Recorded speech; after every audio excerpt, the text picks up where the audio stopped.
Karya atau Golkar muncul dari kolaborasi gagasan antar tiga tokoh. Tokoh-tokoh ini diantaranya Soekarno, Supomo, dan Ki Hajar Dewantara.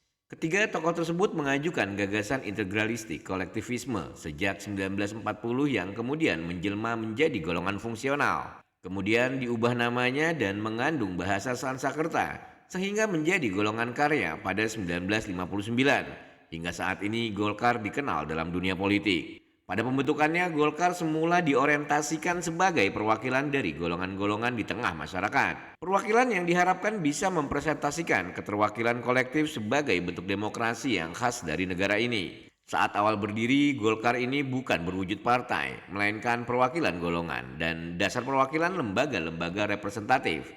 Kemudian pada tahun 1957 adalah awal berdirinya organisasi Golkar dengan sistem multipartai yang mulai berkembang di Indonesia. Dengan alasan menjadi sebuah alternatif yang terdiri dari golongan fungsional, tujuan didirikannya adalah untuk membangun organisasi masyarakat atau ormas.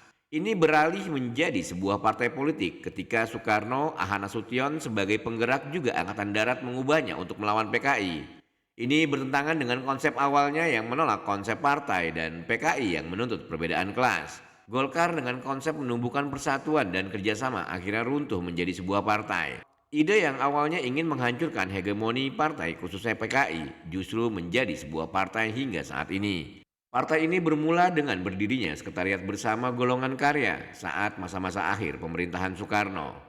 Tepatnya 1964 ini digunakan untuk menandingi pengaruh PKI dalam kehidupan politik. Golkar ini adalah partai yang telah dirintis sejak zaman Orde Lama. Kehadirannya dalam rangka pembaharuan politik di Indonesia dengan pencapaian perolehan suara 62,8% pada pemilu 1971. Secara legitimasi, Partai Golkar ini kemudian didirikan pada 20 Oktober 1964 oleh Soeharto dan Soehardiman.